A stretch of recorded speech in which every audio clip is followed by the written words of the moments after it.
Yo guys, so for today's video tayo ay pupunta ng Baguio for today's video. At syempre, hindi makakasama si Marie kaya iniwan ko sa pagkain. Tapos dito sa kwarto na ito, andito si Jilan tsaka si Rinil. Sila ay nag-aayos na rin. Si Jilan nga pala ang bagong member ng aming family. Tapos pagpasok ko dito, nandito si Jenica. Mukhang bagong gising pa lamang. Dahil sinasabi ko sa inyo, madaling araw kami nang gumising ng mga panahon na ito. Mga alauna pa lang ay gumising na kami. Ayan na nga, nagpe-pray na rin si nanay. Dahil mga 2:00 pa lang daw ay alis na kami. Sabay dito nga pala ay napansin ko na bagong gupit pala si Rainiel. Kaya tinanong ko sa kanya kung anong tawag sa gupit niya. Kaso hindi raw alam ni Rainiel kung anong tawag dito sa gupit niya na ito. Kaya ang sagot niya sa akin ay hindi ko alam. Kahit masakit sa aking damdamin ay kailangan ko iwan itong si Mariko na mahal na mahal. Pero bago ko siya iwan ay tinambakan ko siya dito na maraming pagkain at maraming tubig. 3 days and 2 nights kami mawawala. Pero binigyan ko siya ng pagkain na pang 1 buwan. At maya-maya nga lang pala ay nandito na rin kami sa aming van na sasakyan. Ang mga kasama nga pala for today's video ay si Rainiel, si Ate Grace, si Ate Gaw, si Nanay, si Tatay, si Ate Malen, si Gabi, si Sophie, ang bayaw ko, si Jenica, si Raymond, at si Dylan pala, at saka ako. Muntik ka na makalimutan ng sarili ko. Sa amin nga palang pagbabiyahe ay nakaramdam na kami ng parang naihi kami sa saluwal. Kaya nagpunta na kami dito sa may restroom. Kaya yan at binidyo ko na rin na palabas na kami sa CR. At hinahanap na lang namin ang aming sasakyan. At maya-maya nga lang pala ay nakita na rin namin ito. Sabay sumakay na rin kami. Pagkatapos nga pala ng ilang oras na biyahe ay nakarating na rin kami dito sa may toll gate. Kung saan exit ata ito papuntang La Union. Medyo wala pa masyadong dumadaan dito. Kitang-kita nga pala sa video na kami lang ang tao dito sa toll gate. Maya-maya nga lang pala ay nagdire-diretso na rin ang aming biyahe. Pero syempre, oras na rin ito para magpagas kami dahil kunti na lang aming gas. At mahaba-haba pa ang aming babahihin. Kaya huminto muna kami dito sa may Petron. Tapos may nakita kami lalaki nagbebenta ng puto. Tapos bumili na rin sila. Ayan si Gabi medyo nagigising-gising na. At maya-maya nga lang pala ay binigay na rin kay Sophie ang puto dahil favorite niya ito. Ayan inabot na sa kanya. Hindi rin masyado nagtagal ay umalis na rin kami. Simula dito medyo 2 oras pa ata ang aming babiyahihin. Pero kahit matagal ang biyahe, masaya kami. Dahil halos lahat sa amin ay first time pumunta ng Baguio. Kaya excited kami mamasyal doon. Lalo na at may nilista sa Jenica na aming mga pupuntahan. Dito nga pala sa aming biyahe ay medyo nakakatakot din ang daan. Pero nakakamangha yung mga bundok, ang lalaki. Sa amin nga palang paglalakbay ay medyo na-traffic na kami. Tapos may napansin akong nakalagay sa bandang gilid ng daan. Kayo na lang magbasa. Yung dalawa nga pala dito ay tulog na tulog pa. Maya-maya nga lang pala ay ito ang dahilan kung bakit sobrang traffic din sa dinaanan namin kanina. Kaya pala ganito pala ang mga daan dito. Mabuti na lang ay nakalampas na rin kami. Tapos ay nagdire-diretso na rin ang aming biyahe. Salamat nga pala sa aking bunsong kapatid na si Damulag. Kasi kung hindi dahil sa kanya ay hindi kami matutuloy dito sa travel na ito. Kaya maraming salamat ulit. Ayan nga, napadaan kami dito sa may tanin. Pero ang angas kasi butas-butas pa yung gilid. Ang amin nga palang unang first stop ay dito sa Lion's Head. At ayan, nagising na rin si Gabi. Pero parang inaantok pa rin siya dahil kitang-kita naman sa mga mata niya. Alam niyo ba na dito makikita sa Lion's Head ang ulo ng lion? Pero para makita namin iyon ay pumark muna kami dito sa may gilid. Ayan nga, nakababa na rin kami. At ayun na ang ulo ng leon. Grabe, dati-dati ay sa libro ko lang yun nga nakikita. Pero ngayon ay nandito na ako. At kasama ko pa ang pamilya ko. Wala na kami sinayang na oras. At agad na kami lumapit sa ulo ng leon. Kaya nga pala siya may mga bakal-bakal ay dahil ginagawa pa rin siya. Pero okay na rin yun. Ang mahalaga, nakita ko ito ng personal. Maya-maya nga lang pala ay nagpicture na rin kami. Siyempre wala kami kasayangin ng oras dahil minsan lang kami dito. Pagkatapos nga pala namin magpicturean ay pumunta na ulit kami din sa aming sasakyan. Dito nga ay bumili pala si nanay ng strawberry taho at pinapainom nga kay Ate Sophie. Maya-maya nga lang pala ay nagsakayan na rin kami dahil pupunta na kami sa aming susunod na pupuntahan. Malamang. Ayan nga si Kuya Anvil at si Tatay ay sumakay na. Tapos ayan at napadaan ulit kami dito sa may Lion's Head. Sobrang daming tao. Ang sumunod naman namin pinuntahan ay ang Lion's Head View Deck. Pagdating dito ay nagpicture na ulit kami. Dahil sobrang ganda ng paligid dito. Kitang-kita ang magandang kabundukan.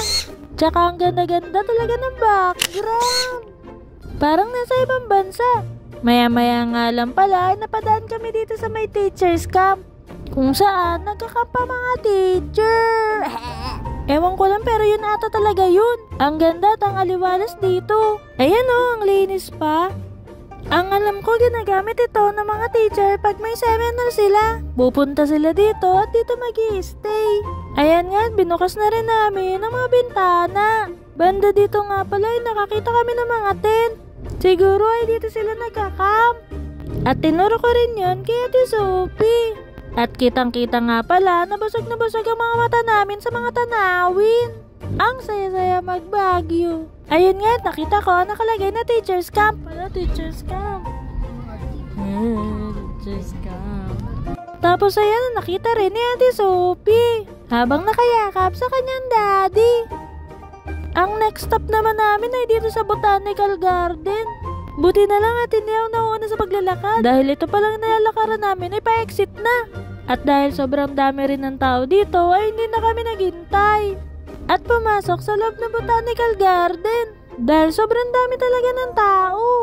Kaya ang ginawa namin ay pumunta na lang kami dun sa aming sasakyan ulit at doon ay nagmerienda kami.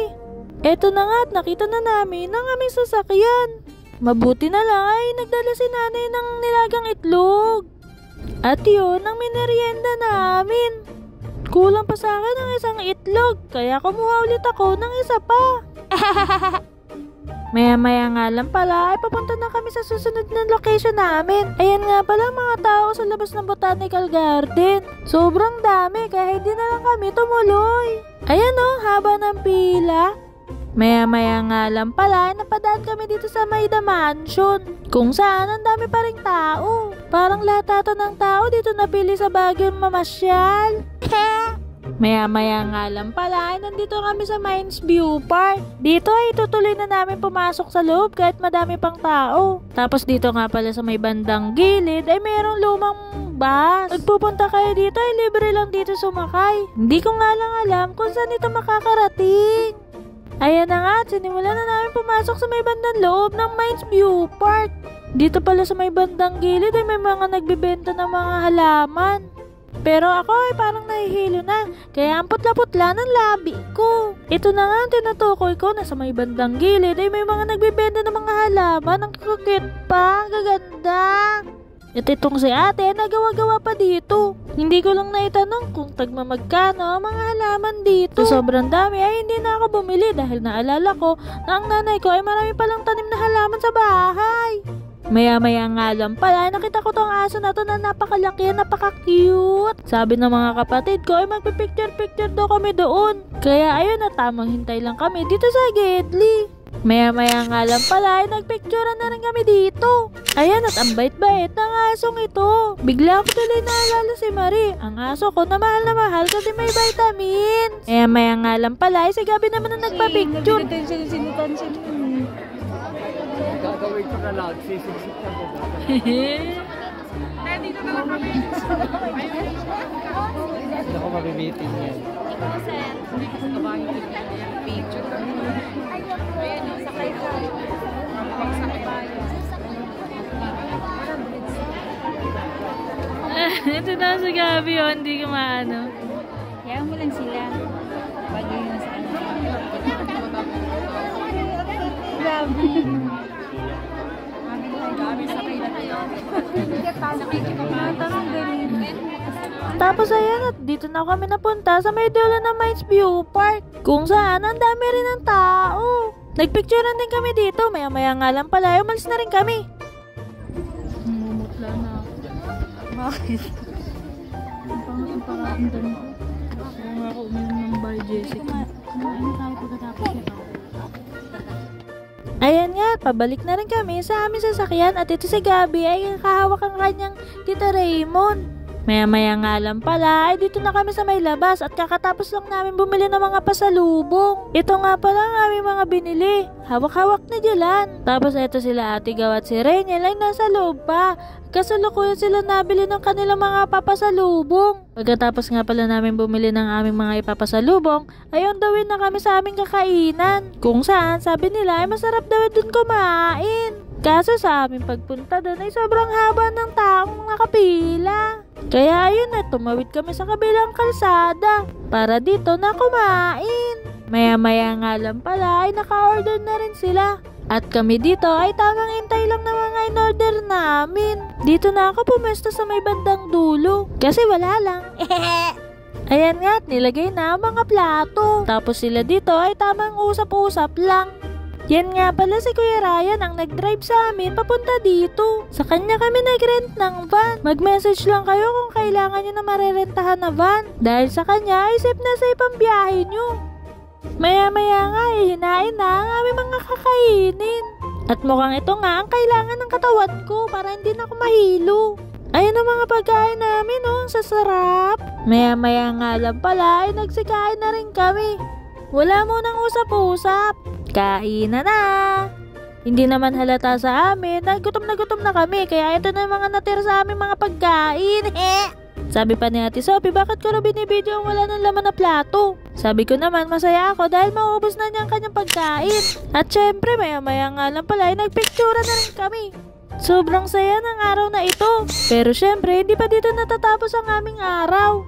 Ayan nga, paparating na rin si Raymond at si Jenica.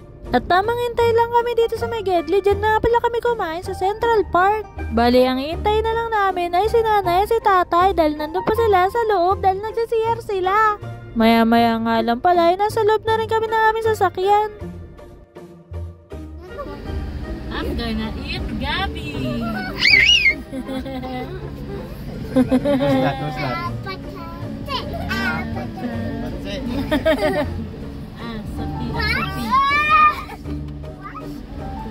Watch daw ng apat na.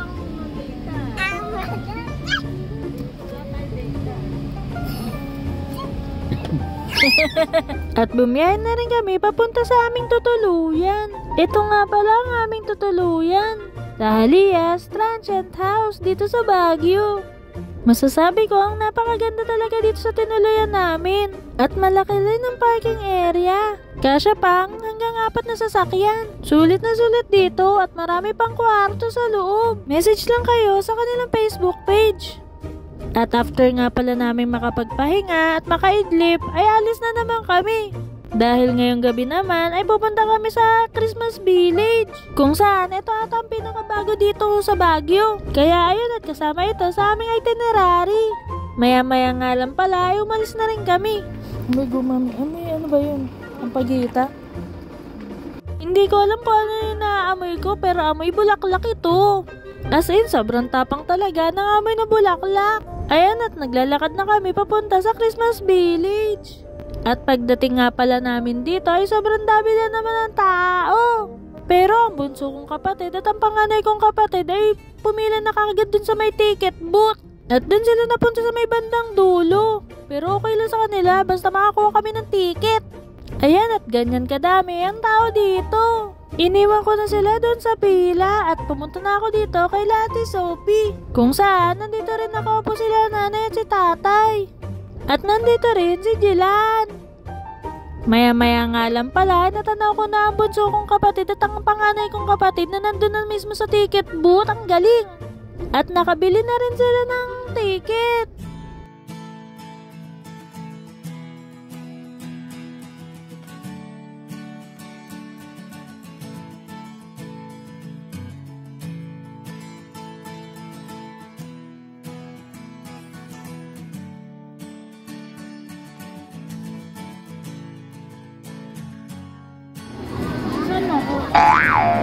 Yan pala.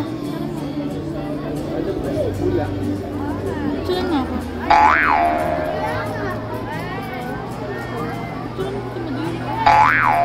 Binabay na tayo mag-pila.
Ayun nga at maya-maya nga ay pauwi na rin kami.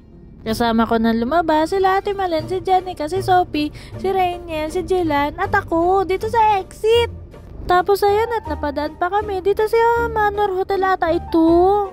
Kung saan daw marami daw mga artista nagche-check-in dito. Maya-maya nga ay nakarating na ulit kami dito sa aming tinutuluyan. Nagdire-diretso na rin ako dito sa may loob ng bahay. Dahil kami kakain na ng dinner. Dahil anong oras na, hindi pa kami kumakain. Kaya ayan, nagtulong-tulong na kami sa paghahain ng mga pagkain. Ito nga pala ang aming mga kakainin. Bumili kami ng 2 lechon manok na maping-ping pa ang loob. Tapos si nanay, iniinit yung pansit na tinake out namin doon sa kinainan namin kanina. At dito naman si Rainiel ay sinasalin na yung atsarang binili niya dun sa may bilihan ng lechon manok. Maya-maya nga ay nagsikain na rin kami. Ayan nga, dito sa tabi ko ay kumakain si Jilan. Tapos doon si tatay, tapos si nanay, tapos si Jenica, si Raymond. Tapos dito sa kabilang side ko, si Rainiel, si Kuya Anbil, tsaka si Sophie. Pagkatapos nga pala namin kumain ay naglaro muna kami bago matulog.